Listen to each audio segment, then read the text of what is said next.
Hello and welcome to part 3 of how to get started in Krita. So the first thing I'm going to show you is basically the measure tool, which basically helps you measure things. So you use it and then you drag it and you'll get like this protractor angle thing. And then when you go into tool options, you can basically see that it shows you what angle it is and how far the line is. And you can change that into pixels, centimeters, inches, whatever you want. The next one is the Assistant tool, which basically it helps you draw things.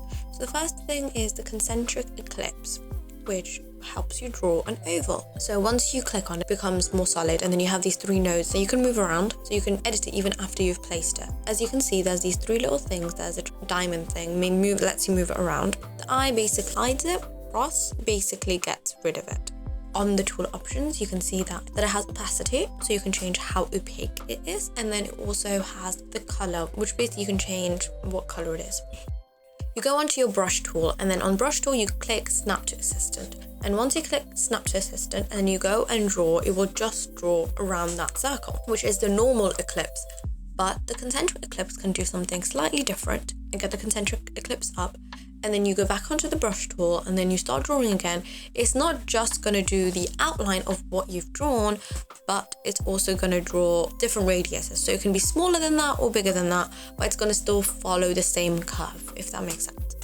And then the next tool I'm going to go over is the fisheye point. Fisheye point is basically there if you want to draw something that looks like it's being filmed through a fisheye lens. Then you have the parallel ruler, which you draw it, and then once you get the brush tool, you can basically draw the same angle of line, but wherever. It doesn't have to be where you've drawn it. That's why it's parallel. It's parallel to that line that you've drawn. Then you have the infinite ruler, which, as it says, it will draw on that line that you've drawn, but it will go further, so it will go up and down. Then you have perspective.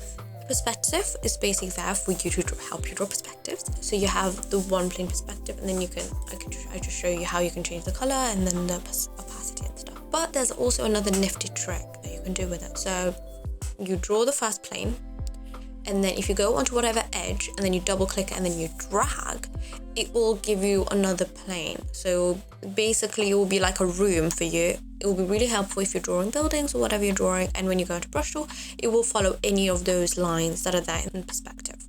The next one is you have the normal ruler, which is just the normal ruler. It doesn't go any further than what you've drawn. It doesn't go anywhere else where you've drawn it. Then you have Spline, which basically helps you draw a curve.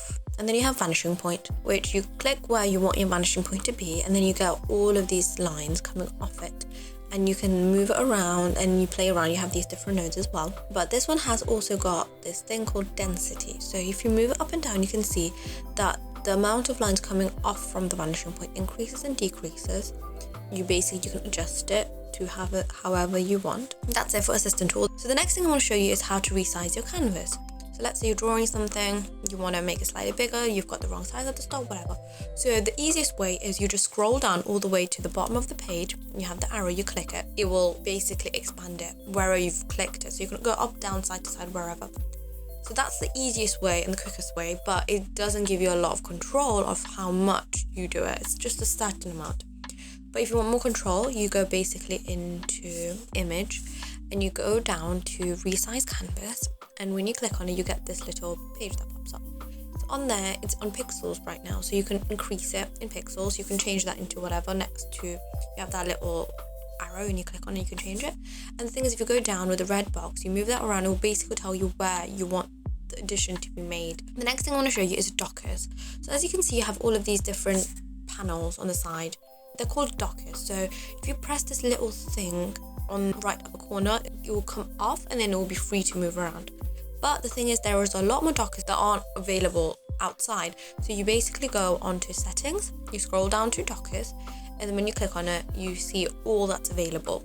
So you can click any of them, they will pop up, you just move them around, customize it to however you want. The only thing I want to just quickly go over is overview. So you click on overview, which is a new update in the new Krita, and it's an absolute lifesaver. So you click on it, you get the full canvas. So if you're zoomed in, it will still show you the full canvas. So you basically change the rotation by the rotation slider, and you can change the size by the size slider. And then if you click on the box that's there in the overview docker, you can move around wherever in the canvas. But let's say you've rotated it and then you want to get back to straight again, you just go onto the bottom in the bottom right, there's this little box that you click, and then it will recenter the canvas, so you'll be straight again. And then you can also mirror it. If you click on this little button, it will mirror it for you. The next thing I wanted to show you is basically how to customize your own brushes. So let's say you have a brush that's amazing and you just want to add a few things to it, maybe change the pressure sensitivity or whatever. So you click on it, and then you click on this button that's on the top, and then you get this page that pops up, and on this page you have all of these controls, and you can control it however you want. You can change the radius, you can change the ratio, so how oval it is, if it's a circular brush. If you click on size, you click on it, it basically becomes pressure activated, so the size will be smaller if you don't press as hard, and bigger if you press harder. So as you can see, you can do that, and there's a little graph that you can move it around, and then it will change how sensitive that is. So you also have opacity, a bunch of different things that you can play around with. But let's say you've changed it and you want to go back to the original, you just click on this little rewind button that's right there on the top, and you click on it, and then it will become how it was before. But let's say you've made this new brush and you want to save it, but you don't want to overwrite the brush that you have. You just go on to save as new brush, you click on it, and then if you want to keep the same thumbnail, you can, but you can also go on to load scratch pad thumbnail. So when you click on that, whatever you've drawn in that box in the previous page will come up, and now you can rename it and save it, and it'll be able to save it as a new brush. Let's say you've made tons of brushes that you use daily and you want to make it more accessible. So for that, you can go onto tag and you create a new tag. So I'm just showing you, I'm creating a tag called mine. You click on it, and then it'll show you that tag, which basically hasn't got anything in it. So you go back to all, and then you click on something and you right click, and then you say assign to tag, and you assign to whatever tag. And now when you go back to that tag, it will be in there. So if you have any daily drivers, daily brushes that you use all the time, put it in there, make it a lot easier for you to just get them again. So that's it for today, and I hope you've enjoyed it. I hope this tutorial was helpful for anyone that's starting off with Krita. I do have part 1 and part 2 if you want to check out the more essential stuff, I would say. And I hope you have a great day, and bye!